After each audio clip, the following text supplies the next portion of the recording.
J'ai eu plusieurs vies. Là, j'ai une vie de romancier. J'ai écrit quelques livres avant, dont un qui était un roman qui s'appelait Le Dernier Dimanche. Une sorte de pochade, de satire qui s'appelait Les Minutes pontificales sur le préservatif.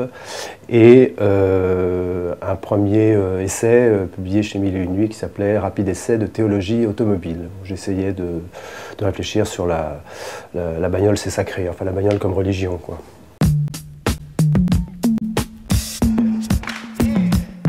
Il parle de trésors, bien sûr. Hein, c'est l'histoire la plus vieille du monde depuis la Toison d'Or. En littérature, on n'a pas cessé de raconter des chasses au trésor.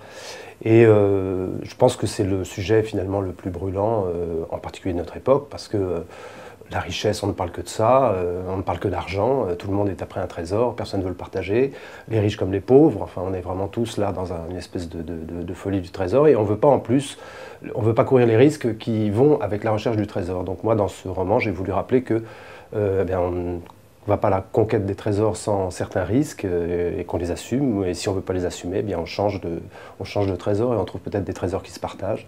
C'est une allégorie, moi je crois que... Je pense qu'il y a deux types d'écriture ou d'auteurs. Hein. Il y a ceux qui décalent peu et ceux qui décalent beaucoup. Bon, alors ceux qui décalent peu, ils parlent d'eux, ils transposent très peu, ils racontent leurs histoires. Moi, c'est vrai que je ne m'intéresse pas assez à moi-même pour raconter ma vie. Hein. Ça ne m'intéresse pas. Donc j'essaye de décaler un maximum. Et donc je pratique, un grand mot, l'allégorie. Hein. Donc ce sont des histoires qui apparemment sont très distantes, mais que chacun peut s'approprier et identifier à sa propre histoire. Ça m'a plu de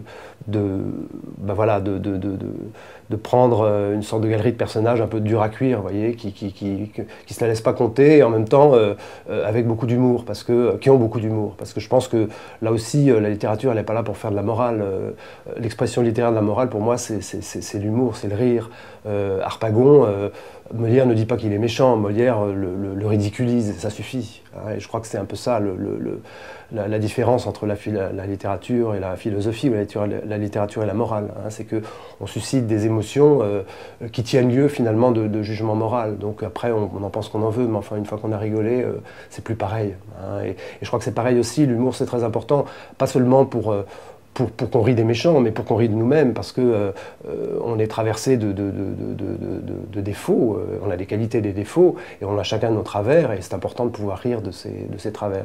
Donc moi, mes personnages, c'est vrai que j'ai un peu ce rapport avec eux, c'est-à-dire que je les aime bien, mais en même temps, je me fiche pas mal d'eux. Voilà. Il y a un système de narration un peu particulier. Bon, je crois que quand on écrit un roman, la question qui se pose, c'est quelle forme je vais trouver pour raconter ce que j'ai envie de raconter. Hein. Donc, parce que je pense que le roman doit raconter, j'ai envie de raconter. Hein, bon. Mais simplement, après, il faut trouver la forme. Et j'ai trouvé que pour une chasse au trésor, avec beaucoup de navigation, aussi bien sur les mers que dans les airs, il y a un système de compteurs successifs. Hein, et donc, on navigue un peu à travers les récits, comme finalement on navigue à la recherche du trésor. Donc c'est un peu c'est ce qui m'a guidé dans mes choix narratifs.